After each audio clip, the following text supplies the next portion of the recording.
Untuk mengobati hasad itu kan hub dengan cinta, begitu ya. Nah, saya akan lanjutkan dulu terlebih dahulu bahwa ternyata untuk kemudian kita bisa mencintai sesuatu itu dengan pas, dengan tepat. Maksudnya begini, kita bisa mencintai Allah lebih dari yang lain, kita bisa mencintai Rasulullah SAW itu lebih dari yang lain. Itu ada dua hal yang perlu kita fahami agar kita bisa mendapatkan kesempurnaan cinta itu. Masya Allah. Kesempurnaan cinta itu baru bisa didapatkan dengan dua hal ini. Yang pertama adalah dengan kekuatan ilmu. Yang kedua adalah dengan keberanian hati. Ada kekuatan ilmu dan juga keberanian hati. Kenapa? Karena pada saat seseorang itu mencintai sesuatu, ya, dan dia kemudian ternyata lemah cintanya, ini karena dia nggak paham sebetulnya, ya. Karena dia nggak paham. Pada saat seseorang mencintai Allah itu luar biasa karena dia paham Allah itu bagaimana. Karena dia betul-betul mengetahui bahwa Allah itu selama ini betul-betul telah memberikan segalanya kepada dirinya. Nanti kita lihat di belakang pelan-pelan, ya. Yang kedua adalah keberanian hati. Keberanian hati untuk apa? Keberanian hatinya untuk kemudian meninggalkan yang lain-lain, menyingkirkan cinta yang lain-lain agar dia bisa apa? Agar dia bisa mencintai Allah dengan seutuhnya. Ya, jadi kekuatan ilmu dan juga yang kedua apa tadi? Keberanian hati. Kekuatan ilmu dan juga keberanian hati. Dan yang namanya cinta itu ternyata, ya, ternyata itu terbagi lagi menjadi dua. Wah, ini panjang ini, panjang. Kita perlu memahami supaya kita bisa menghilangkan sifat hasad itu. Ya, yang pertama adalah apa? Ya, mahbub li nafsihi, mahbub li nafsihi. Ya, ada yang dia mencintai yang berhubungan dengan dirinya sendiri. Mahbub li nafsihi. Yang kedua mahbub li ghairihi. Dia mencintai karena ada sebab lain. Dia mencintai sesuatu karena dirinya. Dia mencintai sesuatu karena ada sebab lain. Contoh begini, pelan-pelan. Ini mesti pelan-pelan sekali. Karena bahasanya nanti takutnya bingung. Begitu ya. Baik. Mencintai dirinya sendiri itu apa sih sebetulnya? Karena dia sudah mendapatkan kenikmatan. Dan sudah mendapatkan suatu hal berupa nikmat ataupun berupa ilmu. Ilmunya sudah sampai kepada dia. Kalau dia mencintai Allah, sesungguhnya dia itu mencintai dirinya sendiri.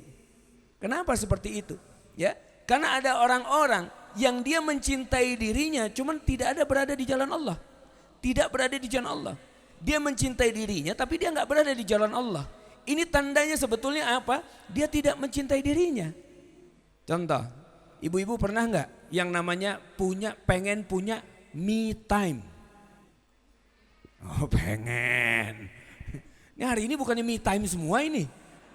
Ya, me time. Nah, punya me time itu boleh apa enggak sih? Boleh. Ngapain aja kalau me time? Coba satu orang, saya pengen tahu. Kalau lagi me time-nya tuh ngapain? Shopping katanya. Masya Allah. Ya, shopping. Shopping itu kira-kira menyenangkan dirinya enggak? Ada yang pijat tadi ya? Ya. Shopping, pijat, nyalon, ya. Ini hal yang boleh gak semuanya? Boleh. Kalau shopping, dia itu mencintai dirinya kan? Tapi pada saat shoppingnya berlebihan, dia itu menzolimi suaminya. Kalau ada suami, enggak Ustadz, saya mah duit-duit sendiri, alhamdulillah, ya. Pada saat dia shopping berlebihan, bukankah Allah mengatakan bahwa apa? Innal mubazirina kanu ikhwanash syayatin. Sesungguhnya orang yang mubazir itu, orang yang berlebih-lebihan itu saudaranya syaitan. Ternyata apa? Cara dia mencintai dirinya terkadang mencederai keimanannya kepada Allah. Bisa difahami ini? Maka kita geser. Pijat boleh enggak? Boleh. Mohon maaf, kemudian yang pijat itu, yang mijet dia laki-laki apa wanita? Wanita. Ya, wanita. Ya, oke. Tapi ada enggak yang kemudian dipijatnya sama laki-laki? Refleksi misalnya, ada enggak? Ada. Iya kan? Ada. Boleh enggak itu? Enggak boleh. Tapi kok dilakukan? Gak ada yang lain Ustadz, yang ada tukang pijatnya dia doang. Yang paling top mah dia. Subhanallah. Nanti kita bahas, gak apa-apa. Ya. Ada tadi lagi apa? Satu lagi tadi. Me time-nya ngapain? Nyalon. Nyalon boleh nggak? Boleh. Kerimbat, berarti jilbabnya dibuka kan?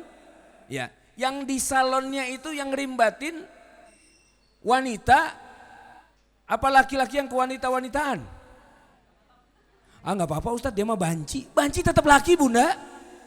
Banci mah tetap laki. Dan itu bukan mahram kan gitu. Dia mah gak nafsu sama saya. Bukan masalah nafsu gak nafsu. Masalahnya itu bukan mahram. Kalaupun wanita, kalaupun mau nyalon, berarti dia perlu nyalon di salon khusus wanita. Maksudnya apa? Yang di dalamnya gak ada laki-laki sama sekali. Yang wanita semuanya. Mau ngablak sekalian. Karena apa? Karena di situ boleh. Tapi kan kejadiannya kadang-kadang gak seperti itu. Ya kan? Dan kita bikin darurat yang ada calonnya cuma ini aja. Hukum kedaruratan ditarik ke sana padahal enggak. Padahal masih banyak, dianya aja yang males. Ya kalau itu mah jauh Ustadz, perkaranya jauh. Tapi ini perkara akidah, ini perkara dosa, perkara halal haram, ini hati-hati. Hati-hati. Nah oleh karena itu lihat, sebetulnya yang mencintai diri sendiri ini yang seperti apa sih?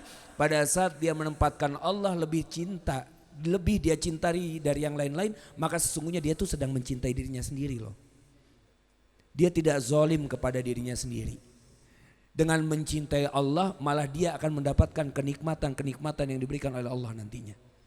Itu tanda kita mencintai diri kita sendiri. Maka cek ya, kira-kira kita itu sudah mencintai diri kita dengan mencintai Allah atau belum? Ini dia. Ini yang pertama. Kemudian yang kedua, mencintai yang lain karena sebab lain. Padahal apa? Padahal bisa jadi dia itu menderita dengan hal itu.